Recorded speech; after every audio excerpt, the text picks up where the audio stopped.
Hi, this is Nance Rosen, and today we are taking a clear-eyed look at competitive positioning. How will your product, service, or brand stand out from the rest? Harvard's Michael Porter famously propounded, "You are defined by your competition." That means if you're the only smartphone available, the only broom in the store, or the only person applying for a job, you are the best. But most of us will be competing with others for the hearts and minds of the market. Knowing your consumer has a choice, and knowing what those other choices are, well, that changes everything about your touch points and the experience you create. Competitive consciousness gives you power. Often top management has blinders on. They are often so focused on the company's performance, they don't see who else is in the race for customers. That's often because they are in a race to beat analysts' estimates of the company's financial performance and improve share price. Often that is most easily done with cost-cutting measures because that shows up quickly on the bottom line. The pervasive culture of do more with less. That philosophy needs to be countered by the reality that even loyal customers have alternatives. Of course, this demands you help your organization think from the customer's perspective. That is among the harder jobs of the marketing manager. To help your organization see what the customer sees and see the company from the customer's perspectives and experience. Top management typically responds to threats from direct competition. For example, Coke competes directly with Pepsi. When Pepsi hires Beyoncé for $50 million, well, Coke has to up its star power. However, going beyond the product form of cola drinks, Coke competes with a larger group in this product category. That includes Sprite, a lemon-lime alternative. More generic competition comes from a cold, refreshing beer like Tecate. What happens at the point of transaction often trumps the customer relationship with the brand. If the store offers a full range of products including icy cold water, the reality is the customer might just bite or drink. Think like your consumer and see what he sees. That will explain a lot of what he does, especially what he buys and why he buys. Here is the cone of competition, representing the tasks for competing with products and services at each level of competition. With product forms, that direct competition closest to yours, the task is to convince customers that your brand is better than others. With broader product category competition, the job is to promote the form you represent. It's why gourmet coffee really hits the spot, and just any average coffee won't do. With generic competition, your task is to talk up the product category. Is beer really the best thing to have at 11 a.m. during an early lunch? And finally, with product substitutes, or what we call budget competition, the task is to make it clear why having a delicious beverage is just the right thing to do right now. Here is the entire competitive set for gourmet coffee. Direct competition comes from product form and product category. Indirect competition includes generic and budget competition. Bank of America believes it competes with U.S. Bank and maybe HSBC. Of course, customers see it differently. If Bank of America is soliciting home loan customers, they might not recognize that B of A competes with anyone that lends money. In the current credit market, a customer might be drawn to a loan source that appears to be friendlier and less intimidating. There are plenty of loan companies with ads on the radio that make it seem like they value customers more. Dollar Loan Center, Cash Call, Greenlight, these don't sound like banks. She might see her bank as just a place to keep a checking account so she can pay bills online and have her paycheck direct deposited. Even personal sources like a rich uncle compete with banks and loan companies. And how about doing business with that cute young man at her credit union? He talks about scuba diving and asks her if she'd like to learn. The friendliness and personal attention goes a long way when it comes to a nerve-wracking issue like loans.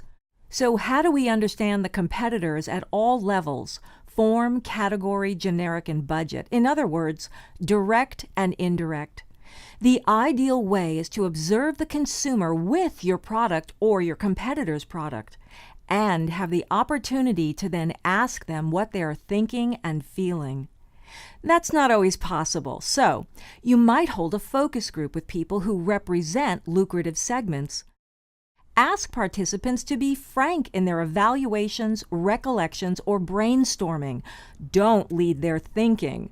You want to get at their perceptions. In this chart, you see a perceptual map of dessert products. Step 1 is to collect all their choices on one sheet. Then, in step 2, ask the group about each dessert's most common use and put their answers on the map. Now you know which products compete directly and more indirectly. With this perceptual map, the client could cluster its nearest competitors by customer perceptions. When you know your real competition, you may recall Michael Porter's famous words, "You are defined by your competition." Doesn't that make sense now? You need to review the competition and see what's proximate to your product, service, or brand. It's not just surface-level differences that matter. Focus on how your close competitors work to create relationships with the customer and how they upsell, generate loyalty, spike purchases with sales promotion, and provide support. Support might be recipes, webinars, or technical troubleshooting.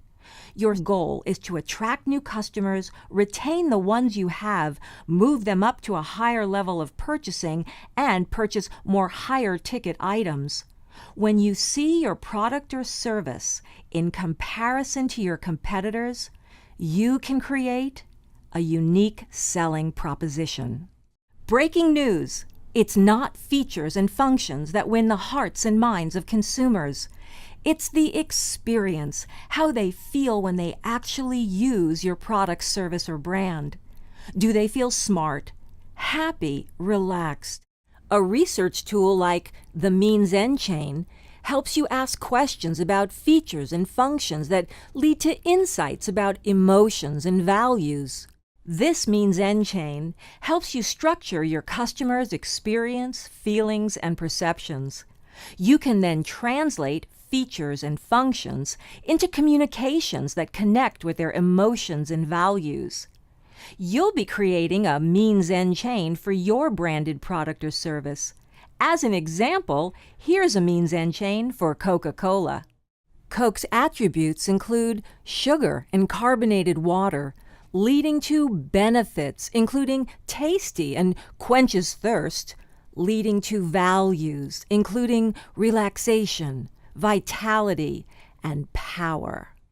Can any product or service generate emotion and be greater than its features and functions? A well-designed razor could seem like bathroom art, whimsical, feminine, or uber testosterone. Do the colors sparkle and delight, and is it easy to use? Does your product have the right ergonomics? Does it feel good in the hand? The competing product or service that wins, first and foremost, satisfies users' needs and requirements. What are your users' rules? You can't find out sitting in your company's conference room unless users are there to touch, test, and, if appropriate, taste your product. Is your product an app or website? Well, how do they want to get from place to place or level to level? How big does the type need to be for their eyes? Is there anything that makes them feel small, stupid, uncomfortable, frustrated, irritated, or underserved? Are there too many buttons on that blender because no one knows the difference between whip and frappe? What is too much and what is too little to delight your customer, to reassure them and empower them? How does the Goldilocks principle of just right apply to your product, game, app, service, or offering? With so many ways to achieve the same result and so many options to do that, the consumer chooses the best experience rather than the conventional choice. For example, you want news about longevity? If you're already getting news on Huffington Post, you might visit its Healthy Living tab. Why not WebMD? Clearly a more authoritative source. Well, HuffPo's photos are bigger, brighter, uplifting, and the people are better looking. The text is easier to read, and the attitude is smart and congenial. WebMD's quasi-clinical layout does not amuse as it educates, and the tone talks down to you. Users are not wrong. Users never inconvenience a product or service. It's the other way around. For example, Netflix was making its users uneasy because the recommendations they received were so often wrong.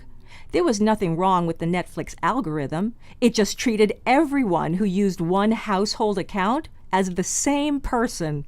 Moms watching rom-coms, teens are watching vampires, dads watching film noir, and the kids cartoons. Why did it take Netflix so long to build individual profiles? Because they were more concerned with sending than receiving information.